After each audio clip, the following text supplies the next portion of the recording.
What is going on, everybody? I hope you're having a great day today. This is Alex in the Fresh Fantasy Podcast, and this is the 27th episode of Season 3. Today, we're doing a 10 questions type episode, talking about questions all over the fantasy football world, including things like players we're excited about, worried about, some keep, trade, cut, and more. Joining me today to break this all down is someone that I believe is one of, if not the best, analytics minds in the entire fantasy football world. He is the king of the utilization report, more handsome than Tom Brady himself, and one of the best overall humans at PFF. He is the man, the myth, the legend. Returning to the show, Dwain McFarland. Thank you for coming on today. Man, Alex, my wife's not going to be able to handle me after this intro. I'm just going to, I don't know if my head will fit out the door, but seriously, thanks for all the kind words. And man, I got to say, I really appreciate all you do. Man, been following your Twitter account, and you're just getting better and better at your game. Dude, your account is exploding. I was looking the other day. I saw when you hit your 10K because I saw your tweet, which I thought was awesome. I was so happy for you.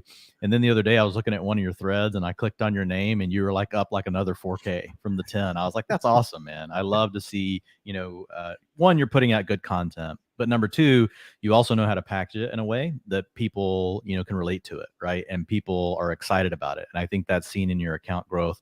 And so, man, just happy to see, where your career is heading. We have so many awesome young minds, in the industry right now, and I just love it. You being one of my favorites.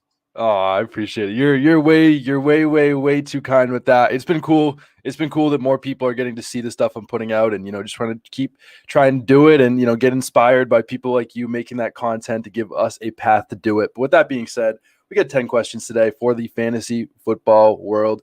These are my favorite type of episodes for people. I know that, people like the running back breakouts or the must-have players or my guys. But I personally 10 questions episodes are my favorite because the people that are not familiar with these episodes, at least on the Fresh Fantasy Podcast, we talk about everything. So we talk about all the good stuff. Where we get some breakouts in. We have must-have players. We have players that we really want to talk about. Players that maybe we don't like a little bit. A couple debates with some keep, trade, and cut type players. So we have a little bit of everything for you today. And let's start off with that first question. And Dwain, we will start with you. Who is one player this year in fantasy football that you are really excited about their potential to be great this year? Simple as that. It's broad, and you go a lot of different ways. But who is the first player that came to mind when you saw this question? Yeah, the guy that instantly just pops into my mind is Javonte Williams. So for me, when I think about, this question, and it can go a lot of ways. There are a lot of potential answers here, but Williams gets me really the most excited. Just because one, when we look at his underlying data points, so some of the things we really care about, as far as when you're trying to really kind of nail down, does the player have the talent, right? Opportunity is separate from that. Quality of opportunity, those things are all separate, but the beginning point is talent. And so with Javonte Williams, when you look at him last year, you look at his missed tackles forced per attempt, 31%. That's the best in the NFL. Yards after contact, 3.4. That's Jonathan Taylor-esque. That's Derrick Henry level, right? That's almost Nick Chubb level. And then when you look at his explosive rushing attempts, per carry, so those are carries of 10 yards or more, 12% of his plays, of his rushing attempts went for at least 10 yards. And then you look at the fact that the coaching, now it's a different coaching staff, but the positive thing I see is as a rookie, they didn't just wedge Javonte Williams into you'll just be our early down back because we don't trust you when it's third down. We don't trust you when it's long down and distance, where in the NFL, most defenses will go man and they're going to blitz your quarterback. They didn't shy away from Javonte in those situations. So essentially, he and Melvin Gordon, yes, last year were sharing time, but there wasn't any scenario where they didn't trust, Javonte Williams. They were willing to put him out there in those long down and distance, and they liked him inside the 5. So if you can be on the field in passing downs, if you can be on the field in an ascending offense with Russell Wilson, where we know you're in a division that's going to have to score points, the AFC West and the NFC West, this is a great stat for folks to know, Alex, because I use it all the time in tiebreakers for players. The AFC West and NFC West play each other this year. And think about all the good quarterbacks besides Drew Lock and Geno Smith in those two divisions. And the 49ers, we have questions at quarterback, but still a really good team. So at Superbook right now, of the games for the season between week 1 and 17 projected for 50 points or more, which if any of you folks play daily fantasy sports, when a game totals over 50, all the masses flock to it, right? That's where a ton of ownership or rostership for the weekend is going to be. So let's take that and apply it back to a season-long setting. Those two divisions account for 56% of the 50-plus game totals. So we hear people talk about week 17 stacks for best ball. if you can just stack players from AFC and NFC West teams all throughout your draft, you're going to not only get correlation probably at the end of the year, you're going to get correlation through the whole year of these teams just facing off. So Javonte just checks every single box. Yes, we do have to worry about Melvin Gordon, but you and I were just talking about the show. Here's the beauty. Javonte is going in normal leagues, ESPN, Yahoo. He's going in the third round. Sharper leagues, FFPC, you look over at NFFC, you look over at Underdog, right, where people have been drafting a lot already for money, sometimes high stakes dollars. He has already moved into the late second round to mid second round, depending on where you're drafting. So that's another thing we want to pay attention to. Like, where are the players that have already been drafting already that are putting a lot of money down on fantasy football this year? Where are they putting their money? Javonte Williams is a guy that's been climbing the board. I would have put him in my top 3 backs overall, like if Melvin Gordon hadn't returned. So Melvin Gordon does return, but man, it's a $2.5 million 1-year contract. Javonte was already RB17 last year with Melvin Gordon. If we have to expect the role to expand, and Cecil Lammey, who is notorious for nailing these Bronco things, Cecil works over at Football Guys. He even mentioned that he is hearing whispers. He's not saying it's going to happen, but he's hearing whispers that it's just going to be Javonte's backfield, period. If that happens, he will finish in the top 5 backs. You're getting him in the third round. He has the overall upside of running back number 1. Wow. So you just love to take a guy like Javonte. You're getting the talent. You're getting the situation. Yes, Melvin Gordon's still tricky, but Melvin Gordon's the reason you can get him in the third round. And so that's a way to smash your fantasy league. I want to smash fantasy football leagues. We don't just want to win them, Alex. We want to smash them. I want to smash them every day of the week. Well, here's the thing the only thing I can add on, because you had a lot of great stuff there. I am now a buyer of Javonte Williams. I was not at the beginning. I was like, Melvin Gordon's there. He's never going to get the work. But here's the thing that's interesting for people. Melvin Gordon only missed that one game where Javonte Williams had like 29 fantasy points. That's amazing, obviously. But Javonte Williams finished as the running back 17 last year in PPR leagues. Notoriously not a pass-catching running back, and he finishes the running back 17. So usually players get a lot better in their second year compared to their first year. And then if you take that for the logic that Melvin Gordon is also a year older, they dropped his salary by 69% compared to what it was last year. Like, automatically he should be going up your board. If his floor already as a rookie playing with a Melvin Gordon getting paid 70% more was running back 17, when they drop Melvin Gordon's salary by that much, and then Javonte Williams figuratively gets better as he's turning 22 years old, and then you also add in Russell Wilson and what should be an even better offense, just game theory alone, regardless of all the amazing stats that you put in, already he should be upgraded. And then when all the advanced metrics that Dwain just brought in tell you that Javonte Williams can be great, he's someone that needs to be rocketing up your draft boards. I love that. Great information there. But the player that I want to talk about more, that honestly, I might have to change out DeAndre Swift as my flag plan again this year. I think I'm going to, whether it's going to be Trey Lance or this guy. Every day, I feel more and more confident that this player is going to be one of the best players you can draft in all of fantasy football, and it's Amon-Ra St. Brown. I mean, over the last decade, there have been 15 wide receivers to hit an 80-plus PFF grade as a rookie. Shout out to Dwain for working at PFF. 100% of these players to hit this 80-plus grade were a wide receiver top 12 finish by their 4th season.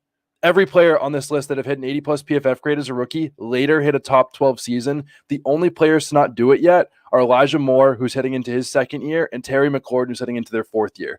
And I think people would pretty much universally agree about Terry McLaurin. The talent is there to have a top 12 finish. The quarterback play is not there. Elijah Moore, super talented going into his top 12 season. But okay, it gets better with Amon-Ra St. Brown. For one, everyone knows he's the wide receiver 5 in all of fantasy football over an entire half of a football season. The only wide receivers with more fantasy points over that time were Cooper Kupp, Justin Jefferson, Devontae Adams, and Deebo Samuel. It's not Rashad Penny with a 4-game stretch. This is a literal half-season stretch for a rookie in NFL football. Beyond that, he was also elite at commanding targets. He had a 21.4% target share as a rookie, an even higher target share at 23.7% in the red zone. And generally, players with this high of a target share almost always improve in their 2nd year. 2 more things. Number 1, their offensive coordinator is Ben Johnson. Ben Johnson and Amon-Ra St. Brown have highlighted last year that when he started to take more, Ben Johnson took over more of a role, in what they were doing with their offense. That's when they started to get the ball to Amon-Ra St. Brown. And he's still the offensive coordinator this year after Anthony Lynn stopped being their offensive coordinator. That was huge for Amon-Ra St. Brown. The second thing, this just came out the other day. There's a beat reporter on the Lions that went on an NBC show and said that they want to run their offense through Amon-Ra St. Brown. They literally want to run it through him, blocking, passing, getting him in the backfield. They want this guy, like they said, literally, quote, Dan Campbell, like this guy, if Dan Campbell could create a wide receiver in the lab, it would be Amon-Ra St. Brown. I don't know how true that part is, but they want to run their offense through him. The PFF grades say he would be a historical outlier if he doesn't finish, and he was already a top 5 wide receiver in fantasy football over the back half of an entire season. But here's the thing. I'm not saying that he's going to be a wide receiver 1 this year. He's going around running wide receiver 30 in underdog drafts and all kinds of other ADP. So at wide receiver 30-ish, he is a massive value right now. He is one of the guys that you should be drafting in every single fantasy football league. Dwain, please don't steal my thunder. Please tell me you agree with Amon-Ra St. Brown. Oh, absolutely. I mean, I wrote a big article on about Amon-Ra St. Brown earlier this season. It was actually about the PFF receiving grades, and I even put the threshold, at 75. And so folks can go check it out. Like, you can go check it out over on PFF. Just go, search Dwain McFarland, and Amon-Ra St. Brown. Like, it'll be one of the first things that pops up. But I give you a list of the other guys. But yeah, Amon-Ra just, you already nailed it. He smashes everything. And he's a priority pick for me. Like, as the tiers, like once you get to like Jerry Jeudy and players like that I think ADP is just too high on in the 5th round, I'm just taking Amon-Ra St. Brown or Kyler Murray pretty much every time I'm in a draft. And I have no qualms about it because of what you just said. You're getting him really at a wide receiver 3 price. So he's probably going to at least give you a wide receiver 2 return. And he has the upside to be a wide receiver 1. Let's face it. We like TJ Hawkinson. Just has not flashed enough. Like, he's not a target hog. Jameson Williams going to take a while to get back. DJ Chark, meh. Yes, we like DeAndre Swift, but even his PFF receiving grades and rushing grades weren't like top notch. They were actually pretty bad. So like, there are potential holes in his game. I think there's a lot of paths where Amon-Ra St. Brown still could get to a wide receiver 1 finish. And, just trust the talent. Like, Amon-Ra St. Brown's definitely got the talent. People thinking that he just earned those targets just because other people were hurt. Look, you have to be really good to get 30% target shares over and over and over in back-to-back-to-back games. Guess what? Defenses start to notice when they're watching film, and then they'll want to take you away. And then that's the true test. Can you continue to still do it? And Amon-Ra St. Brown did that. That's why a sample size he provides is much more helpful than sometimes when we get these 3 or 4 game sample sizes, because we don't know. The defenses maybe just didn't have enough time to react to it, because typically they're watching the last 3 to 4 games in film. And so when they consistently see a guy like St. Brown, then they're like, okay, this is the guy we better take away. And they just weren't able to accomplish that feat, despite the fact the Lions had nothing else at the end of the season. He was still able to cook. Yeah, one other little fun stat about Amon-Ra St. Brown: in every single game the Lions won last year, he had at least 10 targets. Granted, they only won 3 games, but in all 3 of those games, he had at least 10 targets. Little fun stat for you. I don't think it changes in 2022. Amon-Ra St. Brown is the man. But on the flip side, Dwain, what about a player that you are a little bit more worried about this year, that maybe you're, shaking in your boots a little bit when you see them coming down the draft board, and you might know the talent is there, but not necessarily buying into the quarterback play? Who is the player that you think of at this point that you're a little bit more worried about? Yeah, it's DK Metcalf. So like, when you look at Metcalf, like, the talent profile is insanely good, right? Target share last year at 25%, targets per route run 25%, PFF receiving grade 82.5. These are all top percentile finishes, right? His touchdowns per route run, everything is good. He has yak. He can beat you deep. So talent profile, like, if DK Metcalf play with Tom Brady, he'd be our wide receiver 1. Like, we would just rank him wide receiver 1 overall probably. But he has the extreme opposite. He has to play with Drew Lock. He has to play with Geno Smith. He plays in an offense that's stagnant. He plays in an offense that doesn't want to run a lot of plays, especially not a lot of passing plays. And so my biggest problem with DK Metcalf is he's still going inside an FFPC right now. He's going wide receiver 19. Underdog going as wide receiver 24. He could maybe pay off a wide receiver 2 finish, but it's going to be a pretty maddening season. He also has wide receiver 3 in his range of outcomes. I think he'll finish at least as a wide receiver 3 just on talent alone. But historically speaking, when you have quarterback play that bad, when you have an offense that wants to go that slow and not throw the ball very much, it's just not a good, mixture. And add in the fact that Tyler Lockett does still exist on this planet, and he's a good player. So it's not like he can't just have all the targets. Lockett's still going to get some, and Noah Fant is an upgrade at tight end. So he's got 2 other weapons that they're going to want to give the ball to, and all of these other factors coming together. And this isn't a hate the player take. This is just a hate the ADP take, right? I'm just not really getting in on Metcalf at that price. When he slides past ADP by like a round, that's where I'm getting my exposure to DK Metcalf right now. Yeah, no, I think the other part about it with DK Metcalf is only for one, like the Seahawks were on pace for the least offensive plays last year, like in the entire NFL. Like I guess that's where his target share gets a little bit overrated because he still had like a ridiculous like 27 or 28% target share. But it doesn't matter as much when these players are literally running like the least amount of play. Like this team's running the least amount of plays in the NFL by like a Yeah, wide margin. like the Bills players got to Yeah, run 2 full NFL games worth more of plays than the Seahawks. that's That's a crazy. huge fantasy advantage, right? The Yeah. Bills players are playing 2 games more than the Seahawks. The Seahawks aren't even playing, the game we want them to play. Like I don't know what they're playing, but it's not like the brand of NFL football that we want. And so yeah, it's just and that's what I was saying with the low pace of play and the low passing volume. It's terrible. But two whole full games extra is like half a quarter. That's like literally like 7.5 minutes of extra football per game that these guys are getting to play like at a time. The math might be a little bit off, but that you get the point that that's a big gap. The guy that I'm worried about a little bit more, and I know I'm going to take a little bit of flack for this, but I'm just a little uneasy on what things look like this year with Devontae Adams. Like he's still the most talented wide receiver in the NFL. I'm not denying that, but like he's at a 29+% target share in 4 straight years. I think he has like the best connection that I've ever witnessed with my own eyes with a quarterback in Aaron Rodgers. And Aaron Rodgers also happens to be arguably the most talented thrower of the football to ever live. And then now he goes to Las Vegas with Derek Carr, who like is great. And I know they played at Fresno State. I'm very aware of that. But Fresno State was 10 years ago. A lot of things have changed, Dwayne. You were a lot different person 10 years ago. I was a lot different person in 10 years. I was in 6th grade 10 years ago. So things change a lot, over time. And I think that with that and the fact that, Darren Waller is still going to be there, like I think Darren Waller is still in the middle of his prime. Like 30 for a tight end is not old. And then also Hunter Renfrow, they're paying like 16 million a year over the next 2 years. Like he's not going away. Slot wide receivers are featured in these Josh McDaniels offenses. So I think with the extra target competition, with the uncertainty of what this new connection looks like with Derek Carr, I'm just a little bit uneasy about Adams and that maybe there could be a little bit of a dip this year because he's not going to be seeing the same 160 or 170 targets that we're used to seeing. I still think that like again he's still a safe pick. He's still going to finish as a top 10 wide receiver, but I'm just a little bit uneasy about like what things could look like potentially, and I think it's getting a little bit overlooked. Am I just crazy for this? I'm not that worried about it. Okay, Again, it's that AFC West, NFC West. I want as fair. many players from those areas as I can get. And if you take Adams in the late first round, early second round, like there's just so many ways like you can build a really good roster. So I actually have been trying to get more exposure to Adams lately. I agree that his target share is going to go down. Like if you look historically at the 30% target share players in the NFL, typically their wide receiver 2 is like a 16% target share or the second target on the team, right? It could be a tight end, could be a running back, whatever. Usually the second, most targeted player on the team is at like 16% and the third is at a 10%. That's not happening this year, right? But we're in a division that we know you're gonna have to score points.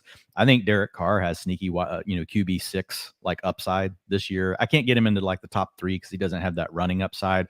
But he's an easy arbitrage play on like Tom Brady. He's an easy arbitrage play on Joe Burrow. Could outscore Joe Burrow, right? He's got 3 great quality weapons. And again, we love the matchup. So with Devontae Adams, yes, I do expect him to come down, but not far enough that I'm not willing to take him at the end of the first round or early second. Yeah, fair enough. Fair enough. Again, I'm just a little bit off at cost. Someone I just worry about a little bit more than some other guys in that range. I think it's more what it comes down to is in that range. I'd just rather take like someone like Stephon Diggs that a lot of people have ranked under Adams. So that's just me personally with Adams. But what about Yeah, let's go I deeper. have Diggs. Go I ahead. have Diggs ahead. Yeah, I would Okay. take Diggs first. And Yeah. in most drafts you're in, Diggs is gonna go first. But Yeah. there are sometimes you'll see that. That's why I said it's really that late first round. Yeah. Usually Diggs is going off the board like 9 or 10. And then Yeah. Adams, like you could be at the turn and you'd have a shot at him if you want. Yeah. Fair enough. And right a little bit, I'd probably take him right after the turn a little bit, but that is that. Let's go a little deeper though. We've talked about a player that we're excited about, not excited about. What about someone that's super deep, like a late round player that we're both really excited about? Dwayne, we will start with you. Who is a late round player that you are really excited about for this year? So how late? It depends how late you want to go. If you got multiple players, one that's like a little I'll bit hit on more two late. really Yeah, quick. please. So like in a normal league that a lot of folks listening are probably going to play in, right? Where maybe you draft 14 or 15 rounds, maybe you're playing with 10 of your friends, right? In that kind of league, it's Isaiah Spiller. Isaiah Spiller should have been a second round NFL pick. It doesn't matter now. He was a fourth round pick because he bombed at the combine. But here's the thing with Spiller, he showed an elite profile in college despite his 40 time. He showed an ability to play on passing downs. He showed an ability to play, in the run game inside and out. Actually, he's one of the most diverse running backs in this class. He ran inside zone well. He ran outside zone well. He ran well in power concepts. So he can really adapt to, whatever offense he's in. He just so happened to land with the Chargers, where we know Austin Eckler has already told us he does not want, 70% of the carries. Last year, Eckler was he set a career high, getting 53% of the rushing attempts for the Chargers, got all the work down inside the 5, like 70% of that. And that's really what sent Austin Eckler to the moon, that new role. He got more carries. He got all the carries inside the 5. But we know that they still want to do enough to keep Eckler fresh, and Eckler wants to stay fresh. So what does that give you? That gives you a player that we saw break out early in college. He's the youngest back in the class. He just had a bad 40 time, and now you get him in a good offense. So he's going to give you upside to potentially be a bye week play, just getting 30 to 40% of the work. He's got Larry Roundtree and Joshua Kelly. Like, is anybody worried about Larry Roundtree and Joshua Kelly? Like this second, the second role is clearly going to be Isaiah Spiller's. And then if for some reason something happens to Eckler, who is starting to get up there in age, we have a profile of a back that can play every down and gets to play with the Chargers. So absolute priority for me because he can give you the spike week upside, bye week fill in. And then if something goes wrong with Eckler, wow, you could have a potential league winning pick. So that would be the one that's going, it's going to be drafted pretty much in any kind of format you're playing in. If you're playing in a deeper league, if you're playing in something, where you're going 20 rounds, 18 rounds even, or we could talk like underdog, we could talk, best ball over on, DraftKings. My favorite pick is Kenyon Drake with my last pick. And again, it's the AFC West, NFC West thing again. If you have Derek Carr, he is a stackable weapon. You don't normally want to stack, running backs with your quarterback, but if you have the passing down back and a team's going to be in a lot of shootouts, there is correlation, right, between the quarterback and the running back. So with Kenyon Drake, we're getting a profile of a player that has been explosive in the past, can create big plays. We're getting a profile of a player that is a passing down back. We have Josh McDaniels showing up on the scene. What does Josh McDaniels like to do historically? What do the Patriots do? They rotate backs. So you're probably going to see Josh Jacobs playing more of the Damian Harris role. Then you're going to have the rookie Zamir White, mixing in on the early down work. But then you're going to have the jack of all trades and the passing down back. I think it's going to be Kenyon Drake. And so again, back to this division, if they're going to be in shootouts and the Raiders are potentially trailing all the time, Kenyon Drake all by himself could actually give us like RB3, RB4 value, especially in PPR. This is not for standard leagues. I'm not going after Kenyon Drake, but in PPR and half PPR, I think he's definitely on the table. You can get him with your absolute last pick in your draft. And if something happens to Josh Jacobs, a lot of people just assume it's going to be Zamir White. I mean, he's a fourth round pick. I like Zamir White, but it could easily just be all Kenyon Drake, right? Or it could be Kenyon Drake is going to get 50 to 60% of the work because he can do two things. Zamir White can only do one, right? At a minimum, it turns into a 50-50 split and an offense that could be really good, again, in the division with a lot of scoring, that we like. So I just think Kenyon Drake is a guy like just everybody's forgotten. I absolutely love taking him with the last pick. I love that. I think that's super interesting. I'll also give two players here that I think that one that's a little bit, your earlier, late round player, and then one is like a super late round player. My regular leagues that you play in, probably with your friends that you can get near the last round of your drafts right now is Jalen Tolbert of the Cowboys. Michael Gallup is probably going to be out until at least October, maybe November. I mean, he had ACL surgery in February. Usually the recovery is 9 months. That would be November, which would leave us at week 11, roughly. And Jalen Tolbert, he had a top 5 target share in college. He was a third round pick this year. That's not really that amazing, but this is an offense where, 32% of the targets are up for grabs this year. I know CeeDee Lamb's the guy, but there's issues with Dalton Schultz's contract. Amari Cooper is gone. And that opens the door for someone like Jalen Tolbert to squeeze in and come in and demand some targets, especially with Michael Gallup out. And I think that anytime you can get a guy like this in what should be a pretty good offense with a good quarterback, in a solid draft capital that could be on the field very early, that's definitely someone I'm willing to invest in. But the guy that I'm way more excited about that like I don't think I've ever even heard about talked on a podcast at this point is the tight end one on the Giants, Daniel Bellinger. That should be the takeaway from anything that I say in this podcast today. Keep an eye on Daniel Bellinger. He's a rookie tight end, expect to be the tight end one for the Giants. He is top 3% athleticism at the position all time, according to RAS score, which is relative athletic score. He's playing on a team with 40% of their targets up for grabs. And a fun little tight end stat, there are 61% of this team's targets from inside the 10 that are available from last year. And Daniel Bellinger currently goes as the tight end 37. There's 32 teams in the league, and you can get a tight end one at tight end 37 with top 3% athleticism all time, and a team where there's almost half the targets that are up for grabs this year. And I think that Brian Dable's shown that he knows how to utilize, all kinds of good players in this offense. And if Daniel Bellinger is good whatsoever, and he's going as not even a top 32 tight end in the National Football League, I think that he's very interesting this year. Do you know much about Daniel Bellinger? Are you excited about him? Am I just crazy once again? What do you think here? Well, you weren't crazy the first time. Crazy once again. He's a guy that at the very end of drafts and deeper leagues, just like what we're talking about with Kenyon Drake. Like he's never going to go right if you're playing in like a 15 round league with in the league is like 10 people. But as you get in these more competitive things, like it's something you definitely want to be paying attention to. He's a potential last round pick. See, my dog Mazzy, she agrees. Last round pick, Daniel Bellinger. I love that. No, but again, doesn't mean he's going to be great. But when we are taking dart throws, at the end of our fantasy football drafts, like these are the exact kind of players that you want to take, at times like this where, they are the final pick that you're taking in your draft. You take a flyer. If they do great week one, awesome. If not, go on the waiver wire and grab Elijah Mitchell or whoever the next, breakout player is at that position. Yeah.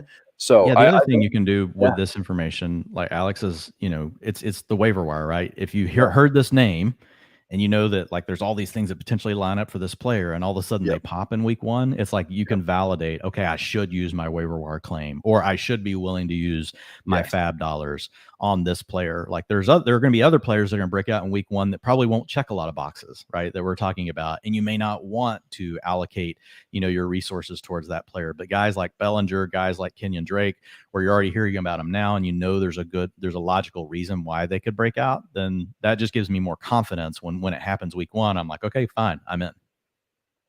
Exactly. No, I love that. And we're going to change gears here on the podcast. Before we change gears into our dark horse section, it's not an advertisement. This is a giveaway, an opportunity for you to get a free NFL jersey. I'm doing a free jersey. The first giveaway of the Fresh Fantasy Podcast. Any current NFL player of your choice, I will buy you their jersey personally from my bank account that's not sponsored and send it to your house wherever you live. Even if you are all the way in Timbuktu, I will send it to you and find a way to get that jersey to you. All you have to do, go on Apple Podcasts, write a 5-star written review on the Fresh Fantasy Podcast, and either DM it to me on Twitter, tweet it out and tag me in it, whatever you want, but an opportunity for a free jersey. It'll only take you 1 minute to do. But we will move on back to the dark horse section. This is my favorite section of the podcast today. These are all players that are, outside the top 3 at their position, haven't been there before, that me and Dwain feel like could be a dark horse candidate to be a top 3 player at this position. We will start with quarterback. We will work our way down. Dwain, who is your top dark horse quarterback for today?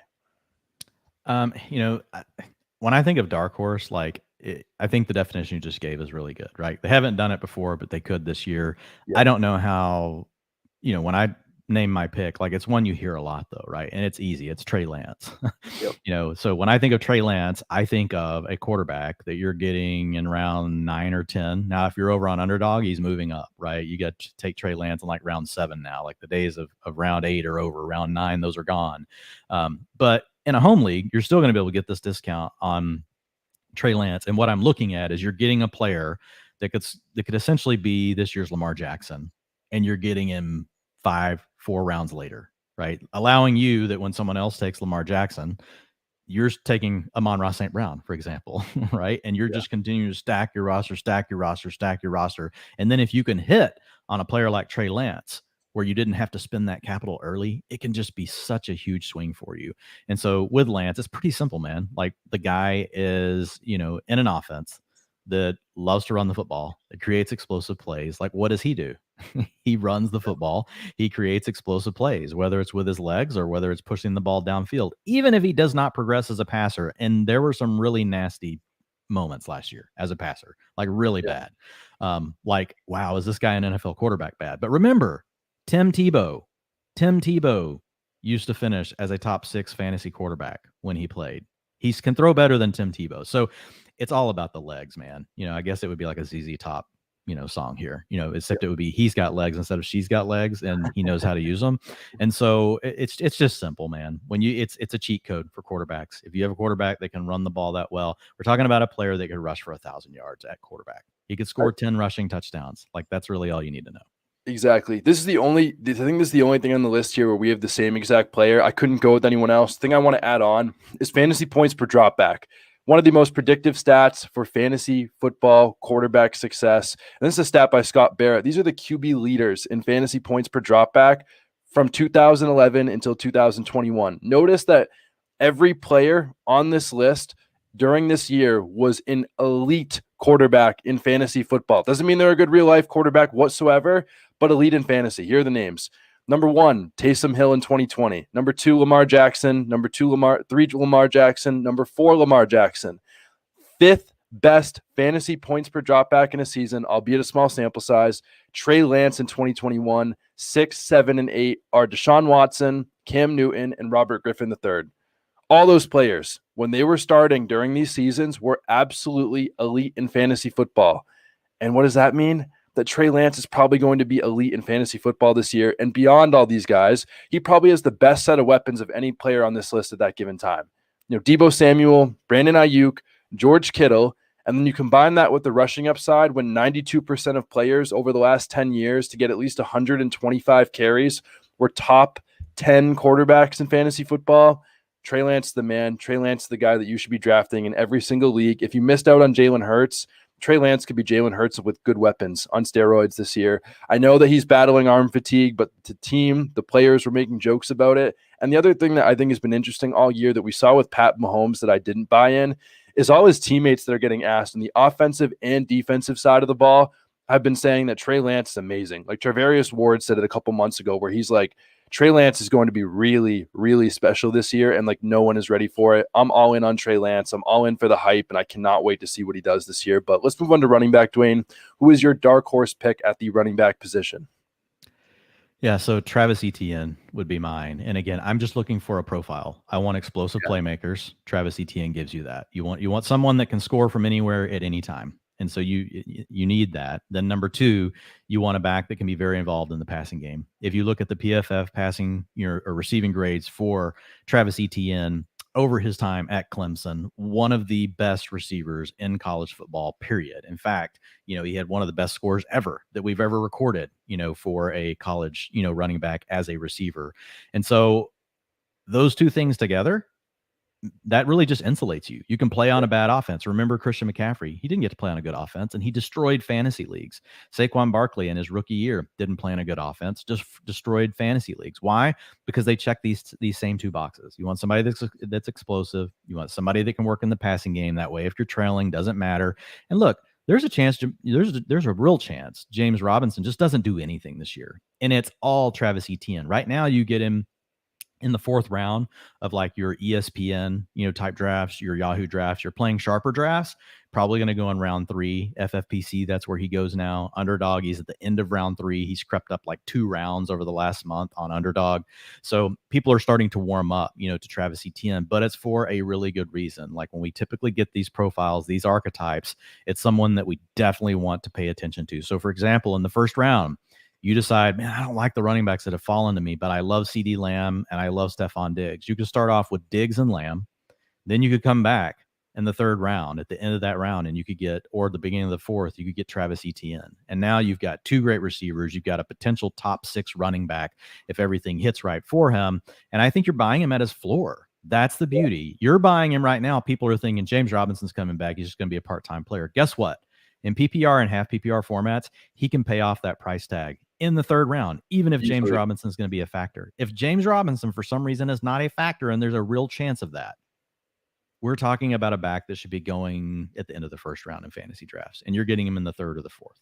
100%. Well, it gets better. I mean, next gen stats, like, in their pre-draft grade since 2014, Travis Etienne is one of 6 running backs to get a 99 overall grade. The other running backs to do it, Jonathan Taylor, Saquon Barkley, Nick Chubb, Melvin Gordon, and Brees Hall. That's the whole list. Just pure elite running backs across the board. It gets better. How about we push it back a little bit to that next gen stats of running backs that had a 90 plus grade overall? There's been 12. All 10 players that have played a snap on the NFL field have a top 12 season in fantasy football. The only players who haven't played a snap yet are Brees Hall and Travis Etienne. The other 10 players on this list all have a top 12 finish in fantasy football. Once again, Etienne would be a historical outlier at the position if he doesn't. But to add on to that, he also led the NCAA in broken tackles over 2019 and 2020. And fun little stat here, Trevor Lawrence led the NFL in checkdown rate last year at 11.3%. The only quarterback that was over 10% last year. So if he keeps that up and checkdowns and James Robinson isn't ready, Travis Etienne could be the man this year. I love that pick. I think that he is great.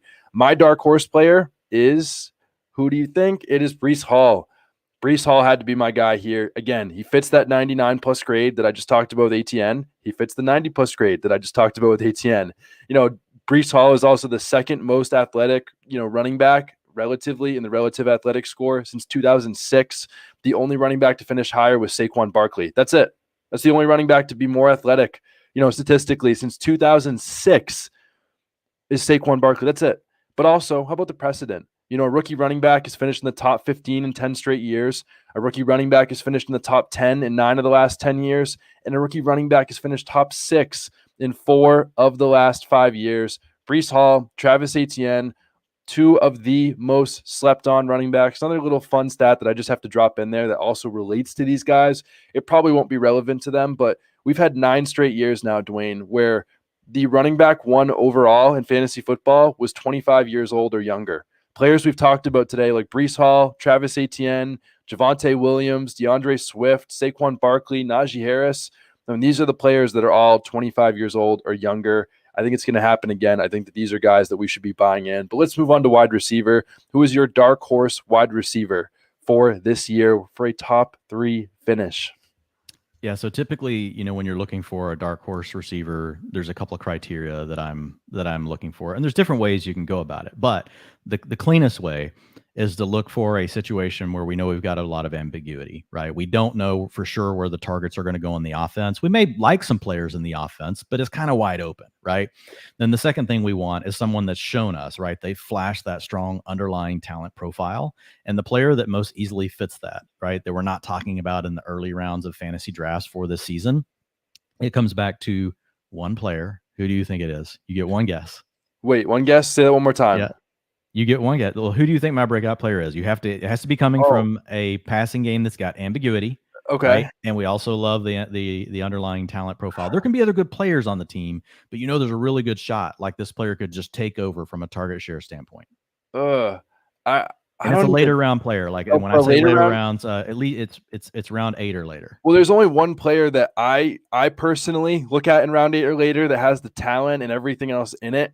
And I would probably have to guess someone like Kadarius Toney. Boom. I knew you would get it. That's it. It's Kadarius Toney. I mean, look, so we talked about the PFF receiving grade earlier. So when I went back and did this study, I actually looked at it from a standpoint of looking at the threshold at being at a 75. And the data has told me where to put the threshold, right?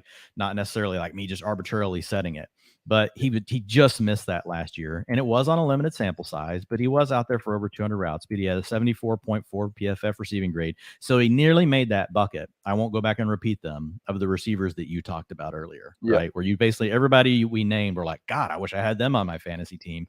That's where Kadarius Toney was at. The other thing, 26% targets per route run. And this is really where I like a stat like targets per route run is for players that we just didn't get to see the full sample size with them. We don't want to kill them for target share, right? They didn't play the whole season. We want to look at, well, if their role is expanded, if they can stay on the field more this year, what could it look like? He had a 26%, and typically targets per route run and target share are very close, right? So there's a chance you're getting a 25 to 30% target share player, who also scored really well from a standpoint of their underlying talent profile. Yards per route run were a 2.09, yak 6.0. So these are all high level percentile finishes, a player that can do something with the ball in his hands after the catch. And then when we look at the roster, yeah, Kenny Galladay could still be good, right? I mean, he's just basically been hurt for 2 years. Like, he's the real wild card in my opinion. But Galladay was never like a 25% target share guy. He was more of a vertical, let's stretch the field out, give me 18 to 20%. So even if Galladay kind of returns to form, I think there's room for Kadarius Toney. Sterling Shepard returning from Achilles, injury. We don't know what he's going to look like. You look at outside, you get Darius Slayton. Darius Slayton, like we've kind of seen, like what we're going to see with Darius Slayton. We're not that worried about it. Wan'Dale Robinson, like he's the wild card. Took him in the second round. We know that Brian DeBull likes, that slot receiver. We've seen him do it with Cole Beasley. We've seen him do it with Isaiah McKenzie. So Kadarius Toney, though, the latest report is he's also going to play outside. That means he could be on the field in all wide receiver sets, whether the Giants are running 3 wide receivers, they're running 2 wide receivers, and there's a chance that they'll still mix him into the slot even after adding Wan'Dale Robinson. So it's just a player where the profile checks out. We've got ambiguity in the passing game. The ADP lines up. So Kadarius Toney is a player that I think folks should be super excited about. He is risky because he just doesn't seem to make coaching staffs happy. Yeah, definitely. For what it's worth. There's where there's smoke, there's fire kind of thing. Like there was talks that they were trying to trade him before the draft. They probably didn't get the capital that they were looking for. So he is kind of on thin ice. Like we have no clue what's going on inside the Giants building and what he does that rubs these people the wrong way. So that's where the risk comes in. Like if that wasn't a concern, like I think Toney would probably be like a 6th round pick, in fantasy football. But there's just enough concern around all the commentary and then the fact they added Wan'Dale Robinson. It means that you can get Toney in rounds 8, 9, and 10 of your fantasy drafts. Seems like these guys are the best guys to draft. If the coaching, if the coaching staff hates you, like these are the guys I want on my team, like Michael Thomas, Antonio Brown, Odell Beckham, like these are the guys that I want on my team. Like if there's people, especially wide receiver, right? It's like you kind of got to have a little bit of diva in you. Yeah, you definitely do. But these guys are dogs. Like they're just different. But also, let me add on to your Kadarius Toney stuff real quick. Over the last 10 years, since 2011, there have been 13 wide receivers drafted in the first round to hit 2.00 yards per route run in their rookie year. 92% or 12 out of 13 of these wide receivers later hit a top 12 season. Once again, Toney would be a historical outlier if he does not hit this. Last year, he was also one of 6 wide receivers in the NFL to average over 2.2 yards per route run and have a 30+% target share when active in 2021. The other 5 players to do this: Antonio Brown, Devontae Adams, Cooper Kupp, A.J. Brown, and Deontay Hardy. Deontay Hardy is the only outlier on that list. I mean, 5'6", but every other player on that list is absolutely elite. Again, the yards per route run and drafted in the first round stat, again, he would be a historical outlier, and you can get him outside the top 40 wide receivers right now. That's the biggest thing. Like the fact that he's going that late, he's a guy that I want to take a dart throw on every single day of the week. My player for my dark horse this year is Michael Pittman. He had the fourth highest route run win rate in the NFL. He also posted top 20% marks all time in beating man, zone, and press coverage according to reception perception. I think he was at the 79th percentile in one of those, but pretty much the top 20% in beating all of those. He also hauled in a ridiculous 85% of his contested targets. And Matt Ryan is just a massive upgrade for him at QB, and I don't think this gets talked about enough. Graham Barfield actually put out a stat today about this, and here's where these guys rank: Matt Ryan versus Carson Wentz. So in on-target throws from a clean pocket, Matt Ryan was 9th in the NFL. Carson Wentz was 30th. In on-target throws on non-screens, Matt Ryan was 7th. Carson Wentz was 31st. On-target throws under pressure, Matt Ryan was 3rd. Carson Wentz was 26th. And in on-target throws deep, 15+ air yards, Matt Ryan was 5th and Carson Wentz was 16th.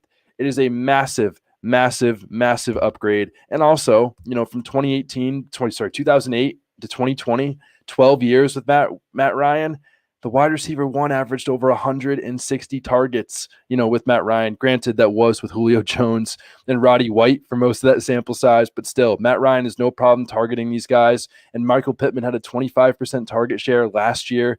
They're probably going to be trailing in some more games this year, which could mean even more targets. But Michael Pittman was a top 18 wide receiver in fantasy this year. Like, why is he not going to take a big leap in his 3rd year with a big quarterback upgrade? I know you like Michael Pittman. You were the one that got me on him. So it's probably nice to hear, refreshing for you to hear that he could be a dark horse top 3 wide receiver this year for me. Yeah, I love him. He goes in the 3rd round, of drafts, so people have kind of caught on, but he could still give you production that says he should have been taken in the second round, right, of your fantasy drafts. But yeah, the Matt Ryan thing was something I looked at early on, and like, his accuracy versus Wentz behind the line of scrimmage plus 5%, 10 to 19 yards down the field plus 9%, 20 plus yards down the field plus 5%. You already mentioned all the other stuff that Graham mentioned, like the clean, the pressure, play action also plus 10% versus Carson Wentz. So yeah, you're just getting an upgrade at every level of the field. And Pittman is a receiver that is going to attack every level. Not so much deep. He's really more of a big possession guy. But if you want to comp, like, think back to Brandon Marshall. Once Brandon Marshall really started rolling, like, that is what we're talking about with Pittman. And so to your point, like, if you've got a quarterback willing to really target and glom on, to their wide receiver one, and I think that could very much be the case with Matt Ryan, especially in this offense. There's not a lot of competition for targets, so you don't normally get this mix of you've got a stable quarterback, an ascending young player in an offense that just doesn't really have a lot, going on outside. Remember earlier we talked about the receivers that get to that 30% target share. A lot of times, right, they've got other players on their team. We're talking about Alec Pierce, Paris Campbell, Mo Alley Cox, and Jonathan Taylor, Naheem Hines, they get theirs. There's really not anybody else on the team that we think is going to threaten for 20%, right? The next highest player is probably going to be like a 15 or 16%er, right? That means there's room that we could see a 30% target share season from Michael Pittman, which would just, and, to be honest, 30% he's probably going to need because the Colts do like to run the ball. But last year, the Colts led an insane amount of the time by 4 points or more. Like, some of that has to regress. So we should see the Colts also in more competitive game scripts, which means we see more passing plays. So those two things together, or those three things together, right? Obviously, there's the talent profile of Pittman, the upgrade you get at quarterback, and the fact that the Colts could need to throw the ball more and there's not a lot of competition. Michael Pittman could absolutely be a top 6 receiver this year. If only the Colts were in the AFC West, Dwain. In another world, that would be so awesome. But what about the tight end position? That's the final position we have for this dark horse before we move on to keep, trade, cut. Who is your dark horse top 3 tight end for this year? It seems like every year there's a tight end going outside the top 10 that, happens to find his way, all the way up into the top 3. Usually it is always someone that's very athletic, someone that's a little bit more unknown, and they find a way. Who is your player for this year? Yeah, well, you just hit on the key. So I talked about receivers, what you're looking for. For the tight ends, you don't care as much about their target competition if you're trying to find this, right? So it's not going to be somebody like Dalton Schultz, where we like him, but really his underlying talent profile is not that great. His ability to generate targets is okay. He's in a good offense we like. There's not as much target competition, but he's not the right profile. Like, what you're looking for is honestly somebody more like Albert Okwuegbunam.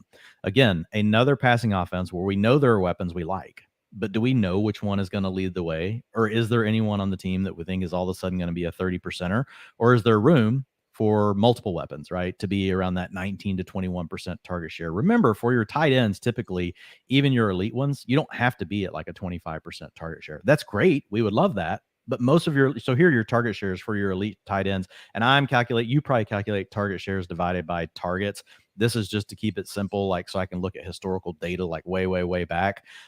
This is just divided by the team passing attempts. But Kelsey was a 19%er last year. Andrews, yes, 24%, 19%, for Pitts. Darren Waller was at 14%. George Kittle, 18%. So these guys are not getting these huge target shares like a lot of people think about. That's what gravitates people to Schultz. We're like, well, he can have a 20% target share season. Great. But he also has to earn those targets, and what he does with the ball afterwards is not as good. Albert Okwuegbunam, on the other hand, targets per route run, again, an important thing if we don't have a full sample on a player and we're trying to look, what could they be like with more? His targets per route run, 24%, equals Mark Andrews. It equals Darren Waller. It equals George Kittle. Yards per route run, 1.94. That is in the same range as those players. So we're talking about a young, explosive player. It's got a massive upgrade in quarterback with Russell Wilson. And I know Russell Wilson hasn't historically targeted the tight end, right? Because what people think, he can't see over the middle of the field or wherever the case may be. I think Russell Wilson's going to target, good players is the way I look at it. And a lot of his best players have not necessarily been tight ends. So for me with Okwuegbunam, it's just a player where everything matches up. We don't know for sure who's going to lead the Broncos. There's room for everybody to share targets. You have a good quarterback. Again, AFC, NFC West. There's a player that you can get late. Like, you could look up. I love it when I look up. And a lot of it's intentional. I'm drafting a team and I'm like, wow, I got 2 Chargers. I have 2 Rams. I have 2 Raiders, or 1 Raider. I've got a Chief. I've got some Chargers. And I don't have a Bronco yet. Albert Okwuegbunam. I love that. I love that. And some Kadarius Toney. Can't leave it out. And if Yeah. and AFC West or not, always need some Kadarius Toney. I love that pick. Yeah. My pick is Cole Kmet, and it's purely a volume thing. Like he has the athleticism, and he's going to get the volume. The team, I don't know about the offense, but Cole Kmet's interesting because last year he was 8th in the NFL in targets, and now the Bears have 41% of their targets up for grabs, including 50% of their targets inside the 10-yard line. That's also relevant because Cole Kmet last year already had a 19.7% red zone target share. And now 50% of the targets inside the 10 are now up for grabs. That is really, really interesting. He now is the least competition of his career. Justin Fields should take a step forward going into his second year, and Cole Kmet could literally see top 5 volume at the position. I'm really high on him this year. I think that he's really interesting, and I think that people are, fading him a little bit too much because of the offense, where I think that, like, if the volume is there and he sees like 100+ targets, like, I think that he could legitimately finish the top 5 tight end this year just purely off of volume. Are you feeling the same way about Cole Kmet? Do you think that his targets per route run is probably not as good as you would like it to be? I'm curious to hear your thoughts here. Yeah, I think he's an arbitrage play really on the tight ends that are the tier below, right? So at Okay. the top level, you've got Kelsey and Andrews, but then the next level of players that could all still finish as tight end ones, Kyle Pitts, Darren Waller, George Kittle. Then you Okay. get a group of players, Dalton Schultz, TJ Hawkinson, Zach Ertz. Goddard actually fits in the tier above, like his profile, but we've just got, a potential run heavy offense with 2 other targets. So he still goes in that tier. But Goddard, technically, he has the profile to break out and be like a Kittle or these other guys. But I think Kmet is more of an arbitrage play on the Dalton Schultz, TJ Hawkinson, Zach Ertz, right? Not quite the same athletic profile, not quite the same profile as far as demanding targets. But to your point, in offenses where we know there's room and still a quality player. We're not saying these players aren't good. They're just not quite to the level of being able to do the same things that Kittle and Waller and those guys can do with their targets, right? Or, a Mark Andrews or a Kelsey. So I think he's still a great play because you could be getting a top 12 tight end. I don't give him that top 5 upside. Like, he could get there just on volume. The way I work my archetypes, like, he fits in as an arbitrage play on the tier just below. Yeah, I like that. I think that is a good way to put it. So Albert O, Cole Kmet, I agree with you 100%. I think those are the guys that we should be looking out for this year. But let's shift gears once again for the final time to a couple small debates here with keep, trade, cut. Get a couple extra players that we're going to talk about a little bit. That some of we have touched on, some we have not. But the first keep, trade, cut I have for you today: Aaron Jones, Saquon Barkley, Leonard Fournette. You get to keep one, you trade one, and you have to cut one in fantasy football this year. How are you going with these? It's interesting because Aaron Jones, was split without Devontae Adams, are really great, but there's also the massive potential of Saquon. But then on the other side of that, Leonard Fournette was also the running back 3 in all of fantasy football in points per game last year, behind only Jonathan Taylor and Austin Eckler. You go a lot of different ways this one. So where did you decide to go? Keep, trade, and cut? Yeah, this one was actually pretty easy for me. It's Barkley's the keep. Absolutely. Still a 25-year-old player, explosive player in the past. That's the question. Like, is Barkley's explosiveness gone? I tend to not think so at this age, and if you look at last year, he was coming back, from the, ACL, MCL, it was his ACL meniscus. I can't remember. But, ACL. he had the bad knee injury. And then right when things were starting to get going, he just had that, unfortuitous play where after the whistle, he looks off one way. Jordan Lewis, the cornerback for the Cowboys, looks off the other, and he just steps on his foot, right? And just rolls it. And people don't think about that. That's what really ended it for Barkley. He was on pace for getting going right then. Like, he was just starting to show signs of being in his old self. He had 220+ point per game fantasy finishes, and then that happened. So for me, it's really hard to find backs with the pedigree that Barkley has that can also be an every down back. We're talking about Barkley could easily be the QB1 this year, and he's going in second rounds of drafts. He could be the QB1.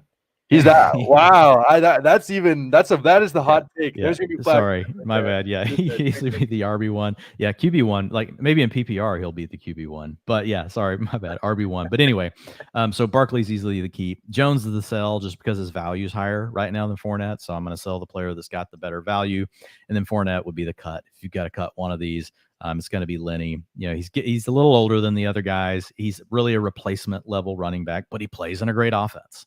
He and James Conner are very similar. They're replacement to above level replacement players, which isn't necessarily saying something bad. Most players in the league aren't even replacement level. So they're in good offenses. We like what's going on with them, but they just don't have the talent profile of the other two.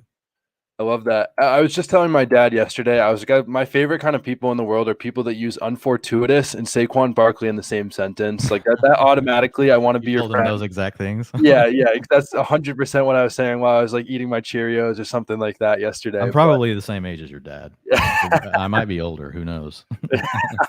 I don't think so. My dad's pretty old. Sorry, Dad. I know you're listening to this, but you're super old now. No, I'm just kidding. My dad's like 49. But I would also stick with the same players. I actually think Saquon Barkley is definitely the keep here. I think that he's going to light the NFL on fire this year. He's been on pace for 50 plus targets, every season of his career. This is the fourth most improved offensive line in the entire league, according to John Paulson, at 4 for 4 this year. They invested the most. I'm excited to see what that happens. And he also has Brian Dable, best coach of his career as well. I think this offense is going to be really good. I mean, the Bills were 6th in rush yards last year with, Devin Singletary and Zach Moss. Like, I know Daniel Jones isn't Josh Allen, but, if they could be 6th in rushing yards with those guys, imagine what they could do with Saquon Barkley. Again, Leonard Fournette, I'm just going to cut here just because I purely just like Aaron Jones and Saquon Barkley a little more. It's not a knock on him, but he is my cut. But the next one, let's do one more keep trade cut with wide receivers. And there's Keenan Allen, his teammate Mike Williams, and Michael Pittman. 3 players that I think we both like this year. 3 players that are very interesting. 2 of them play on the same team. How are you keeping, trading, and cutting these guys? Yeah, I'm keeping Pittman for all the reasons that we just talked about. Don't have to rehash that. Keenan Allen is my trade because he still technically has higher ADP than Mike Williams, so I can get the most value for him in a move. Allen, look, age 32 is where things get really can get really hairy, for receivers. So, I mean, he's not quite there, but he's age 31. So if you look at Adam Harstad's, mortality tables, whenever you're looking at fantasy football, is based over like the last 30 years of data. But wide receivers, once they reach age 31, typically they've got about 2 seasons left. And it's about a 20% chance that this is the season where they just hit the cliff.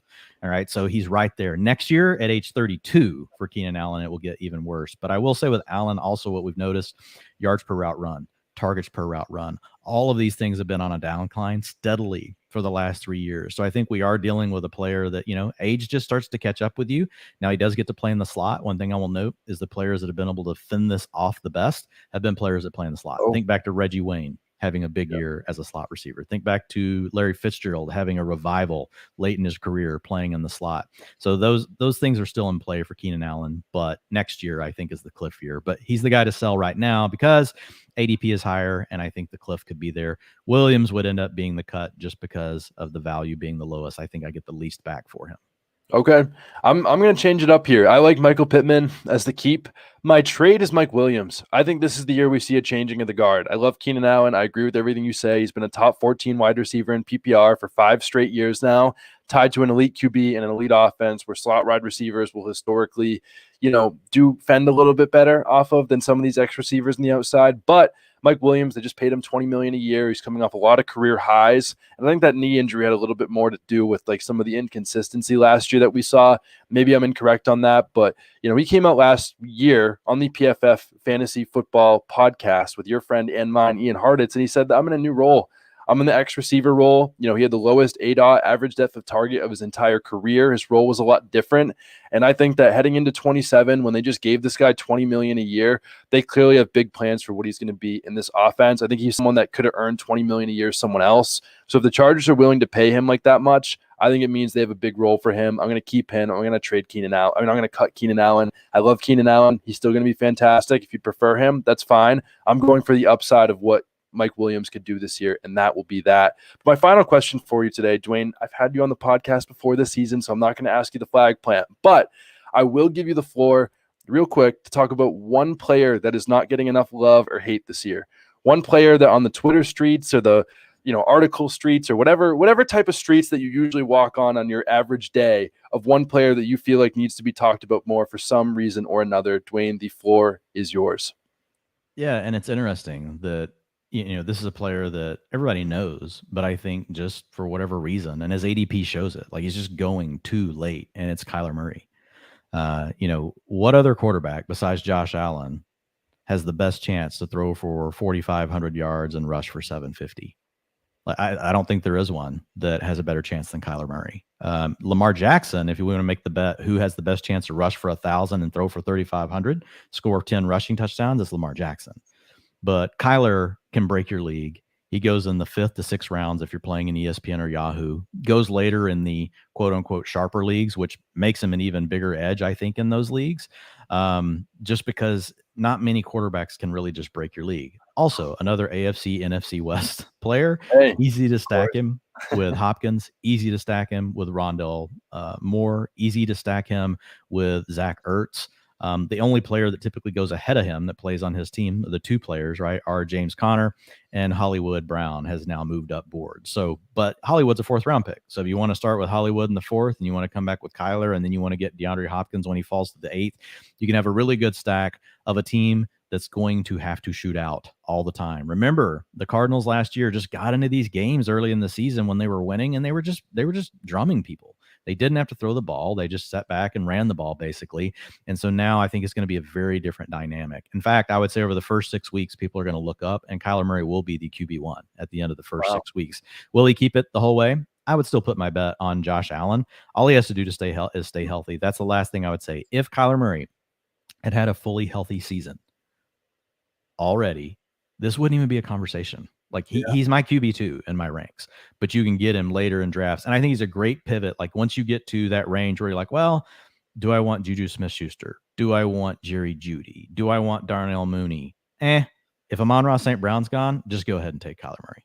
I love that. Okay. That's super interesting. Real quick, Rondale Moore, though, you mentioned him as someone that could potentially produce. Do you see a big jump for Rondale Moore this year? Well, I think there's certainly an opportunity, right? It's a 2nd round pick. They've talked about broadening his route tree. They made him more of a gimmick player last year. You got Christian Kirk moving on. So easily, I think even once DeAndre Hopkins is back, it'll be Hopkins on the outside on one side. You'll have Hollywood Brown playing on the outside on the other, and you're going to have Rondale Moore in the slot. I think, and so when you look at the Cardinals, they play a ton of 11 personnel. So I don't think he's going to be out there in base sets, but I think he'll still probably be out there for 65 to 75% of the passing plays this year. And he's a guy that they could really scheme up a lot of things for. He could still beat you deep. So, yeah, I love taking Rondale Moore. Actually wrote up a piece about the 8 players that I think could sneakily have more targets than what, people expect, this coming season. Rondale Moore was on that list, so folks can check it out over on PFF.